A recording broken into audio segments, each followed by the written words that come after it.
hari ini sebetulnya topiknya nggak terlalu berat teman-teman. Oke, ini kita cuma ngomong free and easy, santai. Judulnya aja tips Excel yang mungkin kamu nggak tahu. Jadi yang kecil-kecil kita nggak akan pikirin sampai dalam-dalam. Ini adalah tips-tips yang saya pelajari along the way. Mungkin teman-teman udah tahu, mungkin teman-teman belum tahu, but it's okay. Oke, kita belajar bareng. Oke, let's start. Yang pertama kita mau ngomongin filter. Oke, teman-teman mungkin udah biasa sama filter. Oke, filter artinya kita mau ngefilter nih. Oke, kita mau filter berdasarkan sebuah kondisi yang kita mau. Oke, kalau nggak sesuai sama kondisinya kita nggak mau. Ada dua approach menggunakan filter. Oke, di dalam Excel Classic, by the way, kalau saya sebut Excel Classic, itu adalah Excel sebelum 365, teman-teman. Oke, di dalam Excel Classic, kalau kita mau ngefilter, kita harus ngefilter di dalam database. Ingat ya, waktu tadi kita bahas journey Excel, uh, Excel itu selalu dimulai dari sebuah database. Oke, database nih biarin aja di database. Nggak usah kita acak-acak gitu ya. Jadi bahkan kalau database udah banyak, seharusnya database itu dipindahin ke tempat lain. Oke, jangan dicampur aduk sama analisa kita. Oke, dari database kita akan mengolah ini menjadi sebuah analisa. Oke, menjadi sebuah analisa. Analisanya dengan rumus, dengan pivot table, dengan power pivot, dengan dynamic array formula dan kawan-kawan. Oke, kemudian jika perlu baru kita tampilkan misalnya dalam bentuk sebuah data visualisasi. Oke, atau yang teman-teman sering dengar ya, saya sebutnya sebagai 3D. Oke, D yang pertama adalah database. Oke, D yang kedua adalah dapur. Oke, karena tempat kita masak-masak dan mengolah. Dan yang ketiga adalah dashboard, karena ini adalah hasil visualisasi yang mau kita tunjukin. Tapi sebelum Excel 365, kalau kita mau ngefilter, teman-teman, kita harus melakukan dalam database. Jadi ini adalah database-nya, oke? Jadi yang harus kita lakukan, oke, keyboard shortcut untuk memunculkan tombol filter adalah Ctrl Shift L, oke? Ctrl Shift L. Jadi buat teman-teman lihat ya, Ctrl Shift L di atas akan ada tombolnya di sini, oke? Jadi yang teman-teman lakukan, teman-teman akan klik misalnya mau produk B ya, kita centang dan kita klik OK dan dia akan ambil semua yang produk B. Ini adalah cara di Excel klasik ya teman-teman ya. Oke. Nah, tapi yang mau saya tunjukin sebetulnya itu adalah cara masih di Excel klasik tapi cara yang mungkin teman-teman nggak tahu. Kalau saya memfilter berdasarkan produk B, oke. Sebetulnya kita bisa right click. Kita bisa klik kanan, oke. Kemudian kita pilih filter dan kita pilih filter by selected cell value. Oke, saya ulang ya. Kita klik kanan, misalnya saya mau produk B aja. Klik kanan, kemudian pilih filter, kemudian kita pilih filter by selected cells value. Oke, kita klik OK dan dia akan secara otomatis ngefilter B aja. Oke, jadi bahkan kalau di sini kita cuma mau klik yang jumlahnya 5 misalnya, kalau ada ya. Kita pilih satu value, oke, ada 5. Jadi kita bisa ngefilter dua level tanpa harus menyalakan tombol filter, kemudian pilih-pilih, klik-klik, dan lain sebagainya. Oke, jadi hopefully ini hal baru ya teman-teman ya.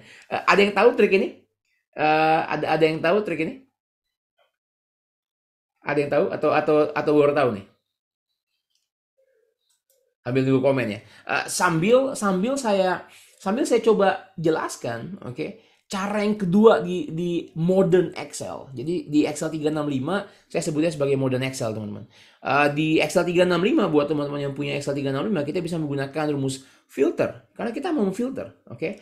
Jadi filter array-nya di mana nih? Array-nya kita harus pilih array-nya, oke. Jadi saya akan pilih di sini, oke. Kemudian saya akan ke kanan dengan Ctrl Shift kanan, oke. Kemudian untuk ngeblok sampai ke bawah saya akan gunakan Ctrl Shift down. Oke, saya ada di tengah-tengah nih, teman-teman. Tapi saya mau ke atas. Oke, keyboard shortcutnya apa? Kalau saya mau ke atas tanpa ngerusak yang udah kita blok nih. Oke, keyboard shortcutnya adalah Ctrl Backspace. Oke, jadi saya akan press Ctrl Backspace dan dia akan naik ke atas. Oke, kemudian titik koma. Include ini adalah sebuah syarat. Kalau saya mau cuma ngefilter yang produk B aja. Oke, jadi kita bilang ke Excel, kamu blok nih ya kolom yang isinya produk, kemudian kita Ctrl Shift down buat ke bawah, naik lagi dengan Ctrl Backspace, Dan kita akan bilang kalau dia sama dengan produk B, nah sayangnya kita nggak punya referensi di sini.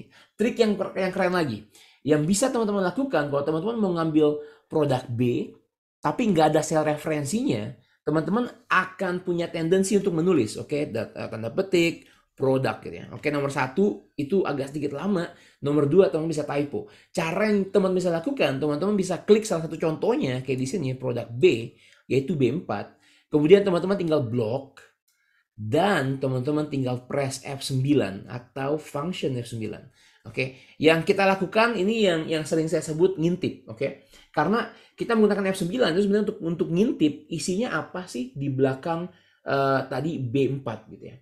Oke, kayak gini ya. Dan kalau udah ngintip, biasanya kita akan undo. Kita balik ya. Kita undo dengan Ctrl Z dan dia akan balik lagi ke B4. Tapi dalam hal ini saya nggak mau undo karena saya mau tahu tulisan produk B. Oke, jadi saya akan press F9 dan ini bakal betul. Jadi saya nggak perlu tulis satu-satu dan resiko untuk salah tulisnya juga lebih sedikit. Oke, that's it. Kita kurung tutup, enter, dan rumus ini akan secara otomatis ngefilter semua yang produk B. Oke, jadi kalau teman-teman punya Excel 365 dimanfaatin karena kita pergi ke argumen yang tadi ya, bahwa database itu database, biarin dia menjadi database. Kalau kita mau mengolah, kita mau ngefilter, kita mau sortir, lakukan di luar database. Oke, supaya filenya nggak gede-gede banget juga gitu. Database kita pisahin aja di file yang lain. Oke, so that's the point. Oke, gitu ya. Jadi very simple teman-teman. Di worksheet ini cuma mau bilang ada sedikit perbedaan antara classic Excel dengan modern Excel, oke? Dan yang sangat cepat sebetulnya kita tinggal klik kanan dan kita pilih sort, kita pilih filter by selected cell values, oke? Jadi kita langsung dapat, oke? Gitu ya. So far so good ya. Banyak yang baru tahu, oke? Banyak yang baru tahu, very nice, oke? So that's the thing. Mas Irfan, tadi dikatakan jangan digabung antara database dan dapur atau visualisasinya. Apakah maksudnya tidak disatukan dalam satu file? Atau tergantung, oke? Karena banyak problem kita di kantor, file kita ya semakin lama makin besar, karena datanya nambah terus ya, datanya nambah terus, datanya makin besar. Dan kalau teman-teman yang udah mengerti Power Query, oke, kita bisa pisahin database-nya di file yang berbeda. Oke, di file yang berbeda yang numpuk tuh ya, setiap hari dapat 10.000 row, 10.000 row, 10.000 row.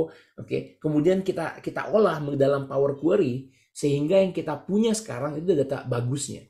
Oke, jadi dapur dan dashboard bisa digabungin dalam satu file. Oke, database kalau kecil boleh sih digabungin, tapi kalau udah gede banget mungkin lebih bagus dipisahin dan kita tarik atau kita ambil dengan Power Query. Power Query teman-teman pergi ke data, kemudian di sini namanya get data. Oke, mau ambil dari mana? Bisa ambil dari PDF, bisa ambil dari Excel file yang lain, bisa ambil dari folder dan lain sebagainya.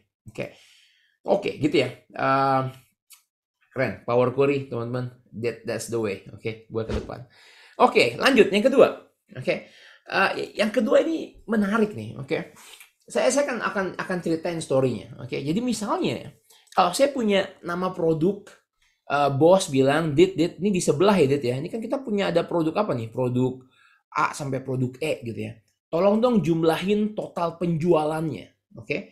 Jadi kalau kita pergi ke sini dan berpikir gimana dapetin ini produk A jumlahnya berapa, oke? Kita harus pikirin rumusnya kayak gimana, oke? Tapi first step yang perlu kita lakukan pertama kali itu adalah ambil dulu nama-nama produknya. Oke, dan lagi-lagi di modern Excel ini sangat mudah teman-teman dengan menggunakan rumus yang namanya unique. Oke, unique.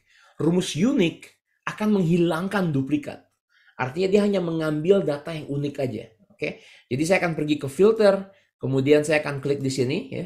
Kemudian dengan Ctrl Shift Down, oke. Kemudian kita langsung enter dan saya dapetin jawabannya produk B, produk C, produk D, produk E, dan produk A.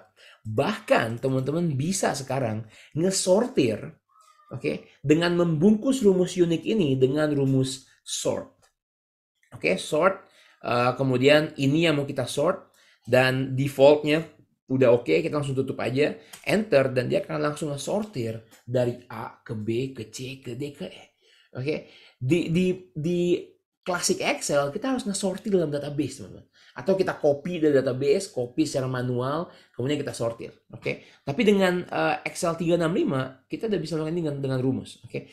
Tapi for the benefit buat teman-teman yang nggak punya 365, we will do the manual way. Oke, kita akan kerja secara manual.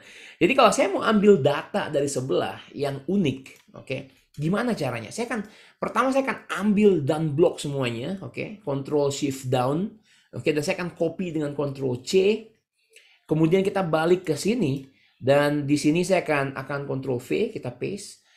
Dan untuk nge-remove duplicate, kenapa perlu remove duplicate? Karena saya cuma mau produk B, produk C, ini nggak usah nih, oke? Produk D oke, E oke, ini nggak usah. Oke, B nggak usah, E nggak usah, ini nggak usah semua. A oke, jadi itu aja. Semuanya yang duplikat kita nggak perlu. Oke, dan caranya untuk nge-remove duplikat itu adalah dengan ngeblok datanya dulu nih, seperti saya blok di sini. Kemudian teman-teman pergi ke data, kemudian di sini nih, oke, mungkin di laptop teman-teman nggak kelihatan tulisannya, oke, tapi ada gambar ini ya, ada gambar 3 kotak, biru, putih biru, kemudian biru yang di bawah dicoret sama Excel. Artinya ini duplikat nih, ada 2 biru nih, kita coret yang kedua. Oke, jadi kita klik di sini. Excel akan tanya apakah mau di-expand. Kita pilih jangan selection aja, yang kita select aja. Excel, yang saya blok aja, ini aja ya. Yang lain nggak usah. Oke, kita klik remove duplicate. Nama produk, yes betul. Kita klik OK, and voila. B, C, D, E. Cuma 5 produk.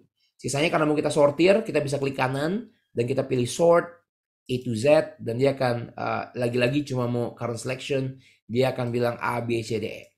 Oke, tapi ini manual. Oke. Jadi kalau ada perubahan di database, ini nggak akan berubah. Sedangkan rumus unik yang tadi, kalau ada perubahan di database, dia akan ikut-ikutan berubah. Oke, so that's the difference. Nah, untuk mendapatkan jumlah, kita mau menjumlahkan jika, oke, atau kalau produknya produk A. So this is the problem of sum if. Oke, tapi sekedar disclaimer ya teman-teman ya. Mungkin teman-teman yang udah sering ikutan kelas saya udah jarang banget pakai sum if. Karena sum if adalah rumus yang redundant, rumus yang sebetulnya udah nggak perlu kita pakai lagi karena apapun yang bisa dilakukan sama sum if bisa dilakukan sama sum ifs. Oke, jadi it's not right. Jadi kadang banyak yang bilang, oh kalau satu kategori kita pakai sum if, kalau lebih dari satu kita pakai sum ifs. Itu benar to certain extent, tapi sebetulnya sum ifs bisa juga dipakai buat satu gitu. Jadi ngapain ngapalin 2 rumus teman-teman. Jadi kita cuma pakai satu ya, pakai sum ifs. Oke, sum range-nya di mana nih? Sum range-nya, saya akan pergi ke filter ke sebelah, oke, dan saya akan pilih kolom C, karena kolom C adalah kolom di mana kita akan ngesum, oke. Kemudian titik koma, kriteria range-nya adalah produk. Di mana dia berada? Dia berada di kolom B. Oke, saya akan pilih kolom B, dan yang terakhir, oke, kita mau balik lagi ke sini dan kita akan pilih produk A. Oke, perfect ya. Jadi kita akan bilang ke Excel kamu lihat dong kolom C ya. Nanti jumlahin di kolom C ya. Jumlahin kalau di kolom B yang isi nama produk itu sama A4, sama dengan ada produk A. Oke, enter, dan dia akan dapetin 105. Perfect. Oke. Kemudian kita copy ke bawah dan jawabannya itu betul. Oke, misalnya 105 di produk A kita buktiin ya. Saya akan ke sini. Kemudian saya akan klik produk A aja. Oke. Dan kita akan blok ini semua, dan teman-teman bisa lihat di bawah di bagian status bar sumnya adalah 105. Oke, so that's correct. Oke, jadi rumus kita benar 105. Tapi this is the problem. Teman-teman diminta sama bos, tolong dong disortir paling tinggi di atas ya, ke paling rendah di bawah. Dan teman-teman lihat di sini produk B itu adalah paling tinggi ya, 123. Oke, apa yang kita lakukan? Kita klik kanan, kita sort. Oke, dari largest to smallest, dari paling besar ke paling kecil. Oke, kita klik OK. Oke, dan kok produk, kan tadi produk B 123 ya, kok 122? 123 di sini. Coba kita lihat rumusnya, double klik. Kok dia ambil ke produk C? Oke, 103 di sini. Kok dia ngambil ke situ? What happened? Oke, ada yang pernah nggak ngalamin kayak gini? Kita mau sortir, tapi semuanya berantakan. Ada yang pernah? Ada yang pernah sambil saya minum ya?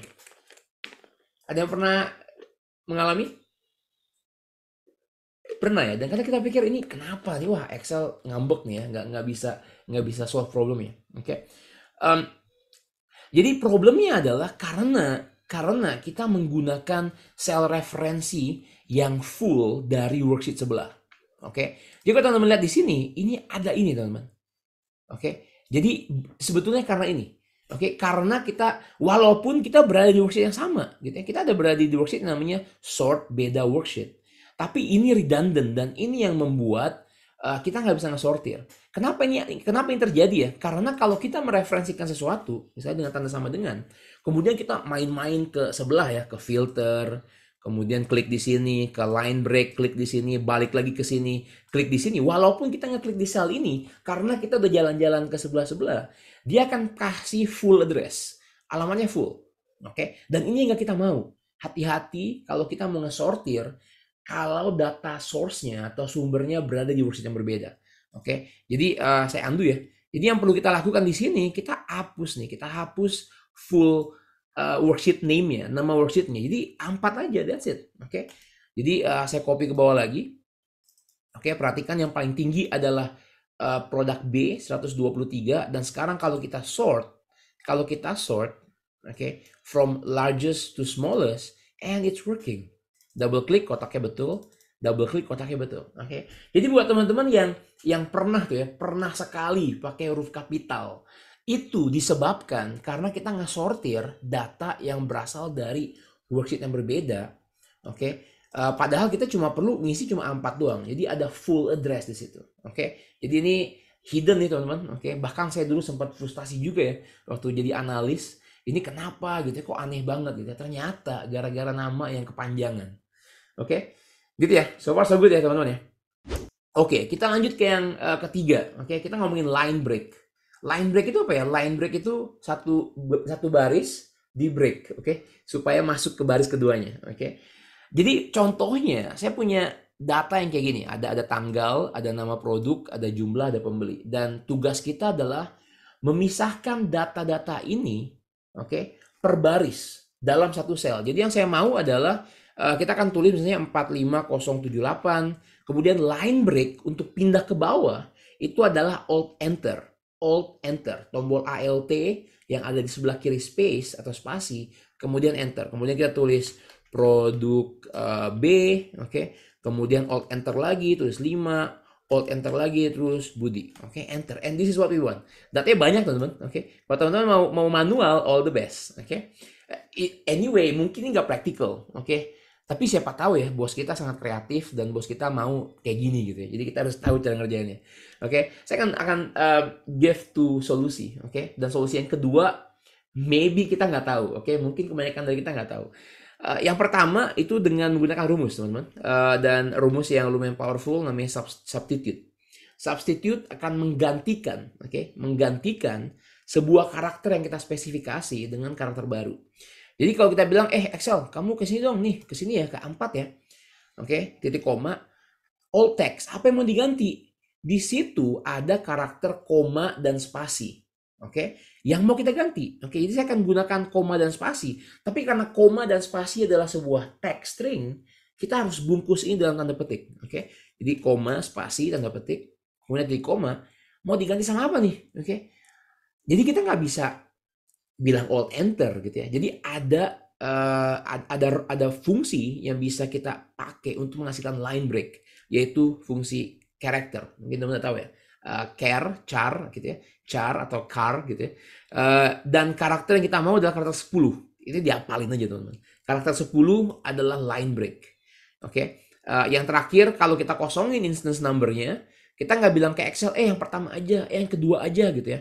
Enggak, semuanya. Oke. Jadi kalau kita kosongin nih instance numbernya, Excel akan ngeganti semua koma dan spasi yang ditemukan sama dia. Jadi ini ketemu nih, koma dan spasi diganti jadi line break. Ini koma dan spasi ganti jadi line break. Yang terakhir koma dan spasi diganti juga jadi line break. Oke. Enter. Sekarang seperti nggak ada apa-apa karena kita perlu pergi ke home dan kita klik wrap text-nya.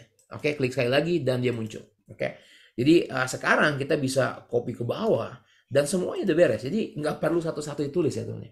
Oke. Jadi karena kita tahu, kita melihat pola ada sebuah karakter, oke, yang perlu kita ganti. Oke. Jadi itu caranya. Oke.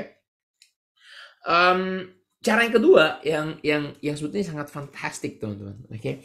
Itu adalah dengan menggunakan Control H atau replace, find and replace.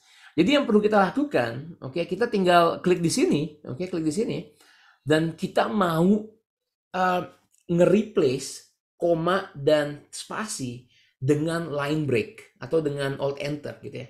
Tapi caranya sangat interesting. Jadi saya akan gunakan Control H untuk find and replace, oke? Atau teman-teman bisa pergi ke home, di bagian sini find and select, pilih replace, oke? Dia akan melakukan yang sama. Find what? Apa yang mau dicari? Oh, Excel, kamu cari ya koma dan spasi. Oke, di sini ya, koma dan spasi. Replace-nya sama apa? Dan ini sangat menarik ya, mungkin kita nggak tahu. Kita akan mereplace dengan Ctrl J. Oke, J for Jakarta. Oke, jadi saya akan press Ctrl J.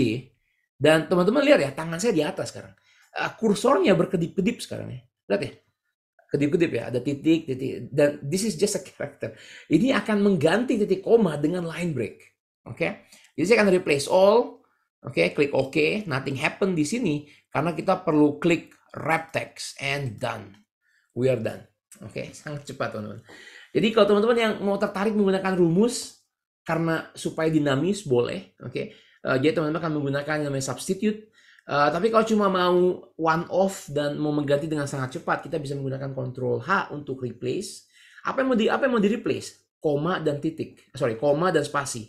Dengan apa? Ctrl J. Oke, gitu ya. Menarik ya. Oke. Ada yang tahu atau ini baru tahu teman-teman? Zoom ini Bang Sayuti ya? Kasus ini pernah saya tanyakan. Wah, sorry lah Bang. Kita kelewat ya berarti ya. Oke. Baru tahu ya, ini semua baru tahu ya. Oke, that's good. Oke, paling nggak kita belajar hal baru hari ini. Oke, jadi kalau perlu menggunakan line break, pakai substitute atau menggunakan Control H. Oke, lanjut teman-teman. Kita ngomongin printing sekarang. Oke, well, kalau teman-teman punya data yang lumayan panjang ke bawah kayak gini, oke, dan kalau kita mau coba ngeprint dan menggunakan keyboard shortcut Control P untuk ngelihat print preview kayak gini. Oke, saya punya 2 halaman dan kalau saya scroll down, saya punya masalah nih. Masalahnya apa? Di atas saya nggak punya judul. Oke, jadi saya perlu munculin judul setiap kali kita ngeprint satu halaman. Oke, jadi saya mau ada judulnya di halaman kedua juga. Oke, dan mungkin teman-teman tahu ya, salah satu caranya adalah dengan pergi ke page setup. Dan ini it's very important. Kalau teman-teman pergi ke page layout, tombol kecil ini, tombolnya disebut dialog box launcher. Oke, launcher itu meluncurkan, dialog box itu kotak yang muncul. Oke, jadi kalau kita klik di sini dia akan muncul dialog boxnya, namanya page setup. Atau teman-teman kalau mau ngapalin keyboard shortcutnya, dan saya ngapalin terus ya, namanya Alt PSP. Oke, PSP, enak diomonginnya. Oke, teman-teman bisa press saya ulang ya. Teman-teman bisa press ALT, oke, tangan saya di atas nih, kita pressnya bergantian. Kemudian P untuk page layout, dan ini yang kecil ini SP. Jadi kita tulis SP dan dia akan muncul hal yang sama. Jadi kalau teman-teman mau dengan lebih cepat, teman-teman bisa menggunakan Alt PSP dan dia akan muncul dengan lebih cepat, teman-teman. Oke. Nah, di bagian sini teman-teman biasanya pergi ke bagian sheet dan di sini nih kita akan define rows to repeat at top. Oke. Jadi kita akan klik rows-nya, harus diklik rows-nya, bukan cuma sel-nya ya. Bukan cuma sel tapi kita harus klik rows-nya. Kemudian kita klik OK dan kalau saya menggunakan Ctrl P, oke, untuk ngelihat print preview dan saya pergi ke halaman yang kedua dan teman-teman sekarang lihat ada judulnya di atas. Oke. Fantastic. Kalau teman-teman punya data yang sangat panjang ke bawah dan mau ngeprint dan supaya ada judul di atas, kita tinggal highlight row yang pertama itu yang ada judulnya, oke, dan dia akan muncul di sini, oke. Tapi bukan itu trik yang mau saya sampaikan, oke. Bukan itu trik yang mau saya sampaikan. Jadi saya akan buka lagi Alt PSP, oke, dan ini akan saya hapus, teman-teman. Trik yang mau saya sampaikan itu sebetulnya kita tanpa pergi ke page setup, kita bisa melakukan itu dengan lumayan cepat. Yang akan saya lakukan adalah saya akan ngeblok row-nya atau barisnya di mana ada judulnya, oke. Dan kita akan pergi ke name box. Dan di sini saya akan tulis, oke. Saya akan tulis page title. Page titles dengan S, oke, enter. Oke, dan kita coba lihat ya, berhasil ya. Kita akan pergi ke langsung aja Ctrl P. Oke, ada di sini ujungnya dan di bawah. Sorry. Sorry, bukan page title, teman-teman. Print titles, oke. Print titles. Oke, print titles. Namanya sorry, saya hapus dulu ya. Jadi saya akan pergi ke formula, name manager, ada page title, kita delete, oke, karena namanya salah. Yang betul adalah print titles, oke, kita close. Dan sekarang namanya print titles dan kita coba dengan Ctrl P untuk melihat print preview. Oke, ini yang pertama dan yang kedua, yes, ada di situ. Oke, jadi tanpa kita harus pergi ke page setup, oke, kita juga bisa melakukan itu dengan langsung aja dikasih nama nih. Baris yang pertama yang judulnya menjadi print titles, oke. Ada yang udah tahu? Oke. Saya kalau nanya gini nanti tenggelam ya, ada yang tanya ya. Oke. Ada yang baru tahu? Oke. Jadi gitu ya teman ya. Jadi itu cara kita bikin title muncul di setiap halaman waktu kita ngeprint. Oke. Oke, good. Lanjut ya. Selanjutnya kita mau ngomongin yang split screen. Oh, ini apaan split screen? Saya taunya text split gitu ya. Oke. Ada kalanya gitu teman ya, buat teman-teman yang ngehandle banyak data dan kemungkinan datanya nggak dibikin dengan baik dan benar dan ini memanjang ke kanan. Ini ada kalanya. Adakah yang pernah kayak gini? Misalnya saya diminta bos lagi meeting ya, kita lagi pakai proyektor, bos bilang, "Dit, coba ya kamu lihat nih ya performa bulan April 2020," dia bilang, "dibanding sama April 2023." April 2023 itu ada di ujung banget nih. Oke, ada di ujung banget nih, April 2023. Nah, gimana ngelihatnya? Apakah kita perlu nge-zoom out supaya semuanya kelihatan dan menjadi amat sangat kecil? Oke, jadi kita nggak mau ya. Jadi ada cara yang bisa kita lakukan. Nomor satu, yang mungkin langsung kepikiran, kita akan nge-freeze pane. Jadi kalau kita mau ambil April 2020, kita klik di sini nih. Ya, jadi teman-teman bisa bayangin, kalau kita mau Aprilnya nggak bergerak, kita akan tarik garis di sini dan tarik garis di sini. Oke. Jadi kita harus ngeklik di sel yang F2. Oke, jadi saya akan klik di sini dan kita akan pergi ke view dan teman-teman bisa pilih freeze pane. Oke, kita bekuin gitu, nge-freeze. Oke, dan kita pilih, sorry, udah di freeze ya. Saya pilih di sini dan saya pilih freeze pane dan tiba-tiba ada garis nih. Ada garis ya. Di atas juga ada garis. Jadi kalau saya geser ke kanan, Aprilnya nggak bergerak, April akan tetap terlihat. Oke, saya akan geser terus, geser lagi, sampai mungkin Aprilnya ada di sebelahnya. Dan bos, there we go. Oke, yuk kita bandingin April 2020 sama April 2023. The problem is, bos bilang, saya mau lihat Mei sekarang. Aduh, berarti kita harus unfreeze lagi. Oke, kita harus unfreeze lagi. Dan kita harus freeze di bulan Mei, di bulan sini, di Juni sini, supaya Mei-nya kelihatan. Oke, so that's about nggak enaknya pakai freeze pane, oke? Nah, yang lebih enak itu adalah menggunakan yang namanya split screen. Di mana split screen berada? Dekat sebenarnya, di sebelah freeze pane, di sini, split. Oke, kalau saya klik split di sini, apa yang terjadi? Teman-teman lihat ya, di Excel ngebagi menjadi 4 dimensi, oke? Ada yang di sini nih, oke? Kemudian ada yang di sini, ada yang di bawah, dan juga yang di sini, oke? Dan ini bisa kita geser-geser ya, saya bisa geser ke bawah, ini saya bisa geser ke kanan dan lain sebagainya. Oke, dan ini sebetulnya nggak perlu kita bisa buang ke atas dan dia akan menghilang.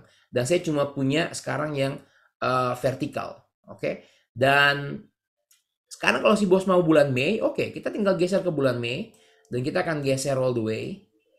Oke, dan kita bisa ngeliat bulan Mei dengan sangat mudah. Oke, ini bisa kita geser lagi, bisa kita geser ke bulan April, bisa juga gitu ya. Jadi kita dengan cuma ngegeser-geser tanpa harus nge-unfreeze, di-freeze lagi, unfreeze lagi, freeze lagi.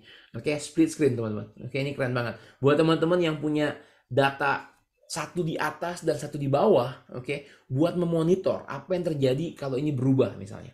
Oke, jadi kita bisa menggunakan split screen. Oke, kita klik lagi supaya dia hilang.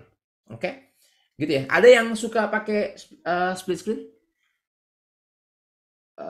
Saya mendapatkan kesalahan saat mengakses tipe data yang ditautkan. Apa nih? Sorry ya. Oke. Ada yang pernah pakai split screen? Mungkin boleh komen teman-teman. Biasa Bang. Oke, Bang Sayuti saya tahu nih karena datanya selalu ke kanan banyak banget ya. Jadi udah biasa pakai split screen. Oke.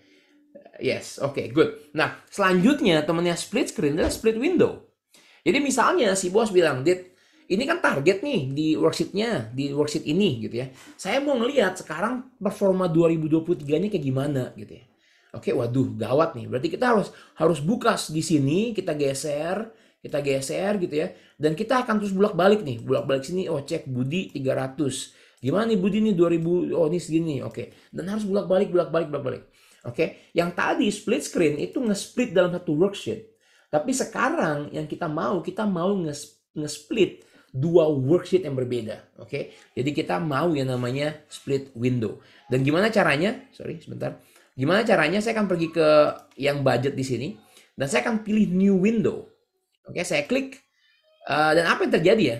Di sini namanya sekarang adalah webinar 26, ada duanya di sini.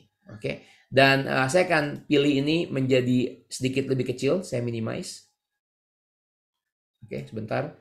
Saya hover di sini, kemudian kita pilih yang ini, kemudian satu lagi adalah yang ini. Oke. Nah, sekarang teman-teman lihat di sini, di sebelah kanan adalah file yang kedua, dan yang sebelah kiri adalah file yang pertama. Tapi ini adalah satu file, teman. Oke. Jadi kalau saya ganti di sini menjadi 300, teman perhatikan di sini ya. Saya ganti menjadi misalnya 400. Enter, dan dia otomatis akan berubah secara otomatis. Oke, ini cuma kayak apa ya? Kayak mirror, cuma kayak kaca gitu ya. Jadi kalau kayak gitu ya udah, yuk berarti kita sekarang nih bisa pergi ke split screen di sini dan kita zoom out sedikit, zoom in sedikit. Oke. Dan sekarang kita bisa ngelihat nih. Oke. 2023 Budi berapa? Oke. Kemudian Dewi berapa? Jadi lebih mudah ya teman-teman ya. Karena kita punya dua Windows yang bisa kita pakai untuk menganalisa data. Oke. Jadi ini juga kepake banget terutama buat teman-teman yang harus sering mereferensi bolak-balik worksheet. Oke. Tadi namanya split screen, ini namanya split window. Oke. Dan ini kalau saya delete no problem ya. Saya bisa delete salah satunya. Saya delete yang ini aja, saya delete yang sebelah kanan dan dia akan balik lagi namanya sekarang menjadi webinar aja. Tadi namanya webinar 26.1 sama webinar 26.2. Tapi begitu kita hapus satu lagi, kita delete ya, atau kita close, dan dia akan balik lagi menjadi seperti ini. Oke? Gitu ya. Trik yang sering kepake dulu ya waktu zaman saya jadi analis ya, karena kita harus bolak-balik ngeliatin worksheet, capek banget ya. Jadi kita buka aja tuh, kita split window-nya supaya kita bisa lihat lebih gampang. Oke? Gitu ya. Oke, that's good. Ada pertanyaan nggak nih? Sorry ya, kalau yang tenggelam boleh teman-teman ya di copy ulang lagi ya kalau ada pertanyaannya. Oke, aman ya? Banyak yang baru tahu. Oke, siap. Oke, kita lanjut. Selanjutnya saya akan ngomongin favorit banget lah ini. Favorit banget buat semua orang ya. Flash fill. Ada yang belum tahu flash fill, teman-teman? Boleh dong di komen biar saya tahu nih. Ada yang belum tahu namanya flash fill itu apa? Belum tahu? Oke. Belum? Oke, that's good. Oke, wah kalau gitu saya harus memukau teman-teman yang belum tahu dengan namanya flash fill. Oke. Jadi flash fill ini adalah salah satu bentuk bisa dibilang bentuk AI, teman-teman. Bentuk AI di Excel gitu ya. Saking kerennya flash fill ini, dia punya dua tombol di Excel. Yang pertama di bagian home, kemudian pilih fill, dan di bawah nih ada nama flash fill. Kalau kita baca definisinya, dia bilang automatically fill in values. Jadi dia akan nge-fill, mengisi ya, fill secara flash, secara cepat. Oke, kayak film di bioskop ya, flash, sangat cepat. Jadi dia bisa mengisi dengan cepat kalau kita kasih contohnya. Oke, kalau kita kasih contohnya. Oke. Jadi ini yang pertama di fill dan flash fill, bahkan ada keyboard shortcutnya yaitu Ctrl E. Atau teman bisa pergi ke data dan di sini, oke, ada gambar flash, oke, ada gambar geledek gitu ya, oke. Nah, cara kerjanya itu dengan memberikan beberapa contoh. Kalau datanya simple, kita bisa kasih satu, kalau enggak harus beberapa kali, oke. Jadi di sini kalau data ini seperti saya bilang ya, database kita kadang berantakan, belum benar. Database yang kita punya ini ada angkanya 1 titik Budi Santoso, 2 titik Dewi Sari. Saya cuma mau namanya. Saya nggak mau angka satunya, 2, 3, dan seterusnya. Oke, jadi yang bisa kita lakukan, of course teman-teman bisa text to column, teman-teman bisa pakai rumus meet atau rumus write, oke, pakai search. Tapi kalau ini adalah kerjaan one off, teman-teman bisa menggunakan flash fill. Caranya kita kasih contoh. Oke, Excel. Yang pertama ya, namanya itu adalah Budi Santoso. Oke, Santoso. Enter. Oke, sorry, I-nya 2, jangan salah ya, I-nya 1 aja. Oke, nah kemudian di mana aja di dalam kolom yang sama, bahkan di sini atau di sini atau di sini, teman-teman bisa pergi ke data dan klik flash fill. Oke, saya akan klik 1, 2, 3 and boom. Oke, boom. Oke, saya ulang lagi ya. Jadi dia akan mengambil flash fill, akan mengisi dengan sangat cepat berdasarkan contoh yang kita isi. Oke, itu pengertian flash fill. Oke, sama halnya dengan nama depan. Kalau saya cuma mau ambil Budi, oke, kemudian kita enter, kemudian kita flash fill dengan Ctrl E, oke, and boom, dia akan ngambil ke depannya. Nama belakang Santoso, oke, kemudian kita enter. Kali ini saya pergi ke home dan saya coba yang fill dan flash fill di sini, dan dia akan mengisi lagi. Oke, bahkan kita bisa do some fancy stuff kayak misalnya saya balik nih, oke, bisa gak ya Santoso Budi, oke, Santoso Budi, kemudian kita flash fill, pergi ke data dan flash fill, dan dia akan ngebalik nih, Sari Dewi, oke, Pratama Rizky, lihat ya, dari Rizky Pratama menjadi Pratama Rizky, dari Siti Rahayu menjadi Rahayu Siti, oke, keren ya teman ya, ini namanya flash fill. Buat teman-teman yang belum pernah pakai, wah, you are missing out, karena ini keren banget buat mengisi data yang one off. Kenapa saya sebut one off? Karena flash fill bersifat screenshot ya, bersifat apa ya, kayak stempel gitu ya. Begitu kita tadi press flash fill atau Ctrl E, ya udah. Kalau datanya berubah, kita nggak bisa ngapain lagi. Misalnya Santoso apa ya? Misalnya namanya Dewi Sarianti gitu ya. Enter. Oke, dia nggak berubah. Karena dia nggak berubah di sini ya. Karena flash fill bersifat one off. Oke. Nah, trik yang mau saya sampaikan, oke, ada yang lebih superior dari flash fill. Oke, ada yang lebih superior dari flash fill. Oke, jadi kalau teman-teman terpukau dengan flash fill, ternyata ada lagi yang lebih superior. Superior dalam artinya apa? Kalau ada datanya berubah, dia akan berubah secara otomatis. Oke, ada yang tahu apa? Saya rasa teman-teman di komunitas banyak yang tahu nih. Ada yang tahu yang saya ngomongin apa? Ada yang tahu gak? Komen yuk kalau ada yang tahu yuk. Wah, nggak ada komen ya. Yang saya mau lakukan itu adalah fitur yang ada di dalam Excel, lebih tepatnya dalam Power Query yang namanya column from example. Oke, saya tunjukin very briefly buat teman-teman yang masih buta mengenai Power Query, it's okay. Oke, better start small than doing nothing. Jadi mending kita belajar dikit-dikit. Oke, jadi ini sudah berbentuk tabel. Ingat, Power Query perlu database-nya menjadi sebuah tabel. Oke, jadi saya akan klik kanan, kita pilih get data from table or range. Kita akan masuk ke environment Power Query. Oke, jadi buat teman-teman yang lebih senang di dalam Excel, ini mungkin agak sedikit apa ya, agak sedikit bingung ya. Oke, sebentar, windownya di monitor sebelah. Oke, ini adalah Power Query Editor, dan ini adalah nama-nama yang saya punya di sini ya. Ini nama-nama ini. Oke, nah yang akan saya lakukan adalah saya mau bikin nama baru di sini. Oke, jadi kita mau yang namanya add column. Oke, di bagian atas ya ada yang namanya add column. Nah, add column apa yang mau kita tambahin? Oke, kita mau nambahin namanya column from example. Oke, kita klik di sini, dia nanya mau dari mana nih? Kita mau Excel belajar dari example, dari contoh dari semua kolom atau dari yang kita select aja. Saya cuma mau yang kita select aja supaya Excel bisa lebih akurat. Oke. Nah, di sini saya bisa mulai ketik sekarang Budi. Oke, enter and boom. Oke, wala, langsung beres tuh. Cuma tulis nama dan teman-teman lihat dia Excel akan tahu dan menebak. Dan kali ini kalau flash fill nggak kasih tahu kita kenapa dia bisa mikir gitu, oke? Di dalam Power Query Excel kasih tahu, dia akan bilang, oke, yuk kita transform, oke? Gunakan text before, ini M language by the way teman-teman. Ini adalah coding yang ada di Power Query, oke? Yuk kita cari nama ya dan kita ambil sebelum spasi. Jadi Excel bilang ambil nama sebelum spasi. Itu adalah pola yang dilihat sama dia. Tapi that's correct, itu betul ya nama depan. Jadi kita bisa klik OK dan dia akan muncul di sini. Oke, kita kasih nama, misalnya nama depan. Oke, buat nama belakang lagi-lagi kita harus select di sini karena kita mau Excel atau Power Query belajar dari yang kita select. Pilih lagi column from example, from selection. Saya mau ambil sekarang Santoso. Santoso, oke, enter. Dan kita harus cek ya teman-teman ya, harus cek. Yes, betul. Dia bilang text after delimiter. Oke, kebetulan ini contoh yang simple karena cuma punya 2 kata. Jadi Excel akan mengira yuk ambil setelah spasi. Oke. Kita klik OK. Bahkan kita coba yang fancy-fancy ya. Kita sebentar loading. Kita akan coba, saya ganti dulu namanya, belakang. Fancy-fancy kayak tadi kita balik. Jadi saya akan klik di sini. Kita pergi column from selection. Dan saya akan tulis sekarang menjadi Santoso. Oke, Budi. Oke, enter.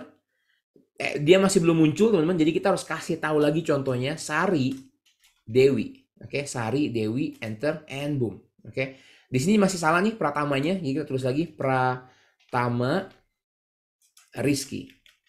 Oke, enter. Oke, looks good. Semua dibalik. Lia Permata menjadi Permata Lia. Septiani Rina, Rina Septiani. Oke, that's good. Dan bahkan kita akan dikasih tahu nih apa yang dipikirin sama Excel. Oke, kita klik OK. Oke, dapat data di sini. Oke, nama depan, nama belakang, dan ini custom. Dan kita bisa load ini ke Excel. Kita pilih close and load to. Kemudian saya akan pilih di sini aja ya sebagai table. Dan saya mau pilih misalnya di sini. Oke, kita klik OK. Dan dia akan muncul teman-teman. Kita tunggu sebentar. And there we go. Dia muncul kayak gini. Oke. Dan ini kenapa saya bilang ini jauh lebih superior. Oke. Kalau saya ganti Dewi Saryanti misalnya, Yanti, enter. Dan di sini, oke, namanya Dewi Sari, dan Sari Dewi. Kita klik kanan dan kita refresh. Oke. Teman-teman tunggu sebentar. Oke, and voila. Oke, Dewi Saryanti, dan Sari Dewi. Ini yang nggak bisa dilakukan sama flash fill. Oke, jadi buat teman-teman yang baru belajar flash fill, seharusnya saya mendewakan flash fill dulu ya, supaya teman-teman langsung wah keren banget. Tapi buat teman-teman yang udah tahu flash fill, ternyata ada di dalam Excel yang lebih powerful, namanya column from example, dan ini ada di dalam Power Query. Teman-teman yang udah biasa banget pakai Excel, setiap hari pakai Excel, udah bisa rumus-rumus yang umum, udah bisa pakai pivot table, udah bisa bikin pakai chart, saatnya belajar Power Query. Oke. Sayangnya bootcamp kita udah beres ya. Bootcamp Power Query itu mungkin 2-3 bulan lalu. Oke. Nanti ada lagi namanya Power Pivot. Oke, gitu ya. Wow, udah 1 jam. Oke, lanjut nih. Kita ke pivot table sekarang. Nothing much, nggak banyak tentang pivot table. Saya cuma mau tunjukin satu trik yang baru banget ditanyain sama temen. Oke. Jadi misal di sini teman-teman, saya mempunyai database yang udah saya simpan sebagai tabel. Oke. Di atas namanya table design. Jadi berbentuk tabel. Ada produknya, ada A, B, C, D, E seperti yang tadi. Oke, dan kita mau bikin pivot table-nya buat dapetin berapa sih jumlahnya. Oke, exactly sama seperti yang kita lakukan di sini. Hanya saja di sini kita menggunakan pakai rumus, tapi kali ini kita akan menggunakan dengan pivot table. Jadi yang akan saya lakukan, oke, saya selalu bilang ada 5 steps to make pivot table. Step pertama kita akan klik di mana aja, oke, kalau database-nya bagus. Oke. Step kedua, kita bisa menggunakan keyboard shortcut.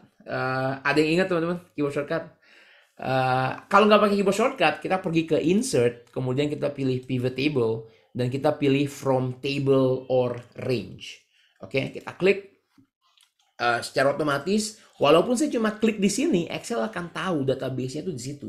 Karena database-nya bagus. Oke, kita mau di existing worksheet aja, mau bikinnya di sini. Misalnya saya bikin di sini gitu ya. Kemudian kita klik OK. Dan saya mau nama produk di bagian rows. By the way, kalau teman-teman tampilannya kayak gini, oke, tinggal diganti seperti ini. Mungkin ini lebih biasa kan, ini defaultnya. Dan saya mau ambil jumlah ke bagian values. Jadi kita tinggal drag dan boom, langsung beres ya. Apapun yang kita kerjakan dengan sum if tadi ya, oke, dengan ini dilakukan dengan pivot table, cuma ngedrag 2 kali. Oke, kita drag nama produk ke sini, kita drag jumlah ke bagian values, and it's done. Oke, nah, this problem ini terjadi kalau kita melakukan yang namanya manual filtering. Apa itu manual filtering? Kita klik di sini, saya bilang cuma mau lihat ini, cuma mau lihat A sama B aja. Oke, kita klik OK dan dia akan ambil cuma A sama B. Oke, so that's good. But the problem is, kalau saya misalnya ke bawah, teman-teman, saya ke bawah, ya, saya ke bawah, dan ada data baru, teman-teman, ada data baru, dan saya akan tulis di bawahnya. Kenapa saya tulis di bawahnya? Karena ini sebuah tabel, dan tabel akan memanjang secara otomatis. Oke, saya akan paste di sini, dan saya akan ganti produk B menjadi produk baru, yaitu produk F. Oke, produk F. Dan kita akan coba lihat ya, kita klik kanan, dan kita refresh. Oke, oops, nothing happen. Kenapa produk F nggak kelihatan ya? Kan kita nggak mau lihat C, D, E. Kita mau lihatnya A sama B. Tapi begitu ada produk baru, F, kita maunya ngelihat di sini. Kenapa pivot table nggak munculin gitu ya? Ada yang pernah kayak gini? Oke. Well, ada kalanya mungkin yang F kita nggak mau lihat. Tapi ada kalanya kalau ada data baru, kita mau ngelihat gitu ya. Ini karena kita melakukan manual manual filtering. Kita filter secara manual, kita secara sengaja pilih A sama B. Walaupun si pivot table tahu ada F, dia nggak ngambil, gitu ya. That's the problem. Oke. Nah, jadi gimana caranya? Caranya, kalau teman-teman mau dapat F-nya keluar, oke, kita klik kanan di sini, kemudian kita pilih field setting. Oke, kita pilih field setting, dan di bagian sini, di bagian bawah, yang mungkin nggak pernah kita liatin ya teman-teman ya, ada opsi yang bilang include new items in manual filter. Jadi setiap kali kita ngefilter secara manual, oke, dan tiba-tiba ada barang baru nih, ya, dia akan muncul. Oke, kalau itu keperluan teman-teman harus centang ini. Oke, kalau teman-teman nggak mau itu keluar ya jangan dicentang. Oke, jadi kalau saya klik OK, oke, dan saya refresh, oke, kali ini nggak muncul karena belum ada ya. Jadi kalau kita bikin data yang baru lagi di bawah, misalnya produk FG gitu ya, produk G, oke, dan kita naik lagi ke atas, kemudian kita klik kanan dan kita refresh, oke, produk G akan muncul, oke. Jadi jangan panik gitu misalnya kok dia muncul kok saya enggak gitu, itu karena ada settingannya, oke. Jadi cara gimana, kita klik kanan, kita pilih field setting, dan kita pilih di sini ada namanya include new items in manual filter. Oke. Gitu ya. Oke, that's good. Pakai slicer, yes, mungkin bisa. Pakai slicer kita coba ya. Saya juga menarik nih. Kalau misalnya kita bikin slicer di sini, kita pilih table design, kita pilih insert slicer, ada nama produk, oke. Jadi akan muncul A sampai G. Kalau kita tambahin yang baru, apakah dia nambah ya? Kita coba ya. Kita tambah baru F, G, H sekarang. Nama produknya adalah H. Kemudian kita naik ke atas. Yes, muncul secara otomatis. Oke. So slicer bisa jadi salah satu opsi. Oke. Untuk ngefilter. Dia akan muncul di sini. Oke, good. Kalau tampilkan meskipun value-nya 0. Itu ada di settingan sini. Kita coba ya. Kita coba klik di sini. Di field setting, kemudian kita pilih oke, bukan di field setting tapi di bagian values kita pilih pivot table option. Sebentar ya, saya lupa ingat ya, kayaknya harus di field setting nih. Klik kanan, kemudian kita pilih ke value field setting, kemudian sebentar ya teman-teman ya, lupa ingat ya, kita pilih field setting. Sepertinya di field setting. Nah ini dia, show item with no data. Oke, jadi kalau datanya 0 ya, dan nggak datanya, biasanya pivot table nggak nunjukin. Tapi kalau kita mau tunjukin, kita centang yang di sini. Oke, jadi ada namanya show items with no data. Oke, jadi ini salah satu setting yang kadang bikin kita jadi ragu sama pivot table ya. Kok ini susah banget nih pivot table ya, kok ini kayak gini gitu ya. Jadi itu salah satu caranya teman-teman. Oke, good ya. Wah, sorry saya jadi belum baca ya. Oke, good. Yang terakhir teman-teman. Oke. Biar kita genap 1 jam. Oke. Nah, ini sekedar teaser, sekedar nunjukin awal-awal di bootcamp yang akan datang nanti ya. Jadi saya perkenalkan namanya data model. Oke. Jadi mungkin teman-teman suka banget nih main ke ribbon data, tapi jarang pakai 2 ini nih. Satu namanya relationship, satu namanya manage data model. Atau mungkin teman-teman sering ngeliat tab namanya Power Pivot tapi nggak tahu ini apaan. Oke. Bahkan mungkin teman-teman nggak punya Power Pivot di sini. Oke, padahal tuh ada ya. Gimana cara munculinnya? Teman-teman pergi ke File, kemudian pergi ke Option, dan di bagian Customize Ribbon, di sini nih, kalau teman-teman nggak ngelihat Power Pivot itu berarti lagi nggak dicentang. Oke, kalau kita centang, klik OK, dia akan muncul di sini. Oke, itu cara nampilin ribbon yang tersembunyi. Oke, sama halnya dengan ribbon developer, dengan ribbon draw. Oke, kemungkinan besar ini nggak ada di laptop teman-teman, jadi harus dinyalain. Nah, problemnya seperti ini. Saya punya data penjualan, oke, tanggal, ada produknya, ada jumlahnya, ada pembelinya, tapi saya nggak ada harganya di sini. Jadi kalau saya mau membuat pivot table dengan data ini, oke, kita nggak ada harganya, dan kita juga nggak ada modal. Oke, misalnya bos mau tahu, oh saya mau tahu harganya, saya mau tahu modalnya. Oke, mungkin akan teman-teman lakukan, teman-teman akan bikin kolom baru dan nge-VLOOKUP.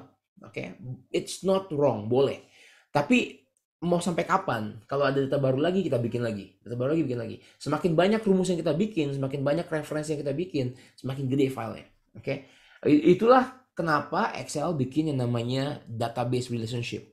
Oke, istilahnya nih, yuk kita bikin dia ngobrol yuk. Kalau kita mau ambil produk B dan kita mau tahu harganya, kan di tabel ini ada nih produk B 4.000. Di sini juga ada nih 4.000, 3.500. Yuk ngobrol dong. Tabel 1, tabel 2, tabel 3 ngobrol supaya kita bisa dapetin anchor-nya yang sama, yaitu produk B. Ya, jadi produk B yang sama nih ya. Produk B, produk B, produk B. Jadi ini adalah anchor-nya atau key-nya, kuncinya, oke? Supaya kita bisa bikin tabel ini ngobrol dan kita bisa ambil data yang lain. Oke? Nah, jadi buat bikin ngobrol, kita harus pastikan tiga-tiganya berbentuk tabel. Oke? Jadi di sini saya kasih nama, ada namanya T sales, tabel untuk sales ya. Di sini namanya T harga, berarti tabel untuk harga. Di sini namanya T vendor, oke? Oke, mungkin bukan T vendor ya, maksudnya T modal nih teman-teman. Oke, saya ganti aja ya. Oke, apa lah pakai T vendor ya. Oke. Nah, sekarang kita akan pergi ke data dan kita klik relationship. Oke, kita mau bikin relationship buat mereka nih. Oke. Yang pertama saya akan pilih new. Oke, tabel pertama apa nih? Kita mau teman-teman, sorry ya. Kebetulan saya udah bikin di sini. Oke, udah bikin data modelnya. Oke. Saya coba bikin lagi ya. Jadi yang pertama kita mau bikin sebetulnya ya, sebentar ya, saya cek ya. Kita akan pergi ke relationship. Oke, kita klik new. Yang pertama tabelnya kita mau tabel sales ya. Di sini kita mau Excel ngelihat nama produknya karena ini yang sama nih. Oke, dan kita mau dia cari related table-nya apa? Harga. Dan kita mau nama produk. Kita klik OK. Oke, dan dia akan muncul di sini. Oke, satu relationship. Kemudian kita bikin yang kedua. Kita mau bikin sama juga tabel T sales, table sales, dan nama produk. Dan sekarang kita cari table yang vendor. Karena kita mau ambil di sini ya modalnya ya. Dan nama produk. Kita klik OK. Dan kita punya dua relationship sekarang. Oke, kita punya dua relationship. Kita close. Dan sekarang teman-teman bisa klik yang ini, manage data model. Atau teman bisa pergi ke Power Pivot dan klik manage. Sama nih. Dan kita akan dibawa lagi ke environment baru yang namanya teman-teman Power Pivot. Oke, so welcome to Power Pivot. Ini adalah tampilan Power Pivot. Dan ini by the way materi kita untuk 10 jam di bootcamp yang akan mulai pertengahan bulan depan. Oke, di bawah kita tahu ada nama tabel-tabel yang ada. Oke, dan yang menarik adalah saya mau klik di sini diagram view. Kalau kita klik diagram view, oke, nah di sini kita kalau teman-teman lihat ya di sini ada garisnya teman-teman. Jadi seolah-olah nih ya kita table sales itu terkoneksi dengan tabel harga dan kalau saya bawa ke garis akan ada kotak warna hijau di nama produk. Artinya dia menyamain, dia cari anchor-nya, nama produknya supaya kita bisa ambil data yang lain. Oke, gitu ya. Di sini juga sama nama produk supaya kita bisa ambil bukan vendornya, kita bisa ambil modalnya. Oke, gitu ya. Nah, jadi kita close. Oke, atau saya balik ke data view, kita bisa close lagi. Oke. Nah, baru sekarang kita bisa bikin pivot table-nya. Jadi buat teman-teman yang nanya ini apaan sih Power Pivot? Power Pivot ini kayak pivot table tapi jago banget gitu ya.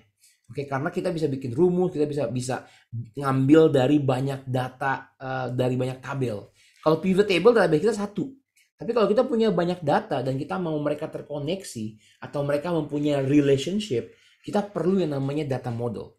Oke, yuk kita bikin ya. Nah, ini bedanya kalau kita bikin pivot table. Pivot table saya selalu bilang ya, 5 steps to make pivot table. Step pertama apa? Klik di sini gitu ya. Kemudian insert, kemudian pilih pivot table. Nah, kalau kita menggunakan data model berbeda. Kita klik di tempat yang kita mau tuju. Oke, di sini misalnya. Oke, kemudian saya akan pilih insert, kemudian pivot table, dan saya akan pilih ini nyala nih. Oke, karena kita punya relationship.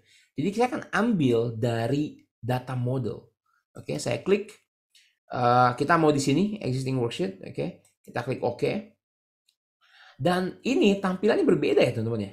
Kalau teman-teman tadi lihat di pivot table di sini, ini tampilan cuma kayak gini nih. Cuma ada satu aja, cuma ada 4 judul karena dari satu database. Sedangkan di sini sekarang ini sama pivot table, tapi tampilannya ada active, ada all, dan banyak banget tabelnya. Dan ini semua udah kita hubungkan dengan tadi relationship. Jadi kalau saya buka T-sales dan saya ambil nama produknya dan saya bawa ke sini, dia akan ngambil T-sales. Dan saya mau ambil harganya gitu ya. Saya mau ambil harga, jadi saya ambil harga di mana? Oh, ambil harga di sini, di T harga. Oke. Dan saya akan ambil harga di sini. Oke, and there we go. Oke. Bentar. Bentar ya, bukan harga dari sini, tapi T-sales. Sebentar ya teman-teman ya. Kita bisa juga ngambil sebentar. Kalau kita ambil modal, oke, auto detect, manage relationship, oke. Anyway, that's okay. Oke, jadi kita buka ke sini. Jadi ini sebenarnya contoh simple aja teman-teman. Oke, jadi kalau teman-teman punya data yang banyak dan teman-teman bikin data relationship yang banyak, ini bisa banget nih kita bikin mereka ngobrol supaya kita bisa ambil data yang banyak gitu ya. Kita ambil jumlah di sini misalnya, atau saya ambil apa ya, T-vendor, bisa gak di sini? Oke, ini cuma sekedar count aja. Oke, anyway, maybe it's not working. Tapi yang mau saya tunjukin adalah dalam pivot table dan dalam power pivot kita bisa nih bikin tabel-tabel ini ngobrol supaya kita bisa ambil data yang nggak ada di sini, ya nggak ada di sini, tapi ada di tabel sebelah teman-teman. Oke, jadi cuma perkenalan ya. Jadi saya juga nggak mau terlalu dalam banget buat troubleshooting ya. Paling nggak buat teman-teman yang mengerti pivot table dan kadang ngerasa mentok nih karena misalnya nggak tahu kok nggak bisa diolah lagi gitu ya, mungkin udah saatnya buat belajar power pivot teman-teman. Oke, dan bootcampnya bulan depan. Oke, gitu aja ya, 9 tab nih teman-teman. 9 tab. Boleh dong teman-teman di komen ya, kira-kira apa aja hal baru nih teman-teman, apa trik yang mungkin teman-teman nggak tahu. Boleh di komen nggak? Kalau ada pertanyaan silakan ya. Mungkin kita bisa 1 atau 2 pertanyaan ya. Bang izin mau saran, yuk silakan. Redundant, ada yang nanya redundant. Redundant itu bahasa Inggris artinya nggak perlu banget gitu ya. Nggak perlu banget lah, misalnya nggak perlu lah gitu ya. Redundant tuh artinya sebenarnya nggak diperluin gitu ya. Kayak pernah nggak di kantor bilang kerjaan dia tuh redundant gitu ya. Jadi ada orang yang mungkin kerjaannya redundant, nggak perlu, sebetulnya dia nggak perlu karena itu bisa di cover sama orang lain gitu ya. Jadi kurang lebih kayak gitu ya. Bang bahas ini dong. Wah, ini Bang Sayuti udah nanya lama nih. Kita mau bahas yang namanya Control G atau Go to Spatial. Oke. Bisa menggunakan F5, oke. Bisa menggunakan Control G, oke, atau F5 untuk pergi ke Go to. Oke, ini ditanya sama Bang Sayuti ya. Kemudian kita pergi ke Spatial dan di sini sebetulnya kita bisa macam-macam. Kita bisa pergi ke formula misalnya ya teman-teman ya. Saya punya data di sini. Data 12, tapi di sini saya buat 10 ditambah 2 gitu ya. Di sini ada 14 dikurang 2 gitu ya. Kemudian di bawah 12. Ini semua terlihat seperti 12. Bayangin datanya banyak banget. Dan kita perlu cari mana sih yang isinya formula atau mana sih ini yang sama teman kerja dimatiin rumusnya gitu ya. Kadang kan kita kirim email isinya file, begitu balik, wah rumusnya pada hilang gitu ya. Tiba-tiba jadi value. Dan kita mau cari gitu ya. Jadi kita bilang ke Excel, go to, pergi dong ke sini gitu ya. Jadi kita blok dan kita press Ctrl G, oke, go to, kita klik special. Kita mau apa nih? Kita mau cari yang isinya cuma konstan. Oke, isinya cuma constant. Jadi isinya bukan formula. Kalau saya klik OK, dia akan bilang nih 3 nih saya constant nih. Dimatiin nih rumusnya gitu. Karena 12 ya. 12. Sedangkan yang enggak di highlight itu adalah formula. Jadi kalau saya balik, saya blok semua dan saya press Ctrl G, kemudian saya pergi special dan kita pilih formula sekarang. Oke, dan kita klik OK, dia akan ngeblok 2 ini. Karena 2 ini adalah sebuah formula. Oke, 10 tambah 2, 14 dikurang 2. Oke, itu contoh salah satunya. Atau ada yang paling sering itu bikin blank ya teman-teman. Jadi misalnya kita mau remove blank ini, delete nih. Oke. Jadi kita pergi ke Ctrl G, kita pergi ke spesial dan kita pilih blank. Oke, kita pilih blank, kita klik OK dan dia akan meng-highlight blanknya. Kita klik kanan, kita delete, kita bilang, Excel, ini saya mau delete ya. Kamu naik ke atas dong, shift cells up. Jadi kalau ini hilang, yang di bawah akan naik ke atas. Oke. Kita klik OK dan 12-nya akan naik ke atas. Oke. Itu salah satu contohnya lagi ya. Apa lagi contoh lagi nih? Kita blok lagi, kemudian kita Ctrl G, special. Sisanya kalau misalnya ada conditional formatting, kita klik dia akan pergi ke conditional formatting. Kalau misalnya data yang berisi data validasi, dia akan pergi ke data validasi. Oke.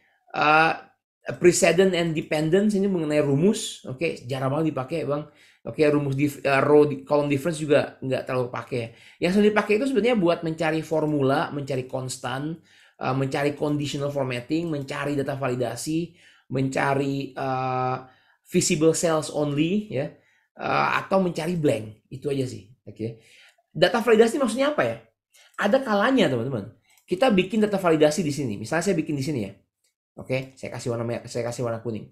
Oke, kita bikin data validasi, misalnya nama produk, oke, dan kita selalu menggunakan keyboard shortcut yang sangat cepat, yaitu Alt DL Tab L Tab. Oke, buat teman-teman yang sering ikutan ya, Alt DL Tab L Tab. Oke, dan source-nya di sini. Oke, kita klik OK, dan di sini kita akan melihat, kita bisa pilih produk-produk dan lain sebagainya. Dan kalau kita blok semuanya nih, satu worksheet, dan saya pergi dengan Ctrl G, dan saya bilang Excel, go to kalau ada data validasi, klik OK, dan dia akan dia akan cuma ambil ke yang kuning karena di situ ada data validasi. Oke, kenapa ini diperluin? Karena lagi-lagi ada kalanya data validasi itu bisa dikalahkan teman-teman, atau bisa dihilangkan dengan copas. Jadi kalau saya punya data di sini, saya copas ya, saya copy, kemudian saya copas nih, saya paste ya, data validasinya hilang. Oke, hati-hati dengan data validasi. Kalau ada yang iseng, ada yang jahil ngecopas data validasi, ditimpa, hilang. Jadi kadang kita mau tahu mana sel yang data validasi udah hilang. Oke, jadi kita bisa blok semuanya, kemudian kita Ctrl G dan kita pergi ke special, pilih data validasi dan kita klik OK. Dan oh nih cuma ini aja nih, berarti dia hilang nih. Oke, yuk kita bikin lagi data validasinya.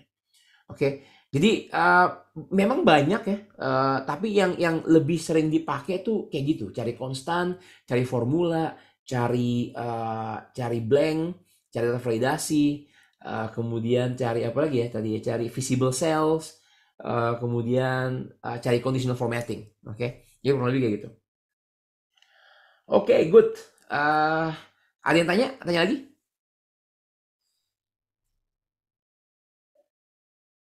Siap. Karena saya cuma tahu mencari blank dan mengisi blank dengan Ctrl Enter. Yes, oke, that's the thing ya. Jadi kalau kayak gini, kita mau lihat blank, kita pergi ke Ctrl G, kita pilih special dan kita klik blank, dia akan nge-highlight cuma blank dan kita mau dia sama seperti yang di atas, tanda sama dengan, kemudian klik B. Untuk ngisi semuanya, kita press Ctrl Enter, dan semuanya akan menjadi produk B. Oke, itu yang Bang Sayuti bilang. Oke, good ya teman ya. Udah malaman teman-teman. Oke. Boom. Oke, yes.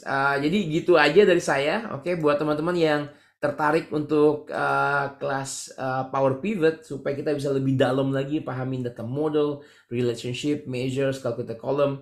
Oke, teman-teman bisa ke Instagram. Ada linknya di situ, and teman bisa daftar. Oke. Kalau nggak ada lagi, thank you banget teman-teman, semoga bermanfaat. Oke.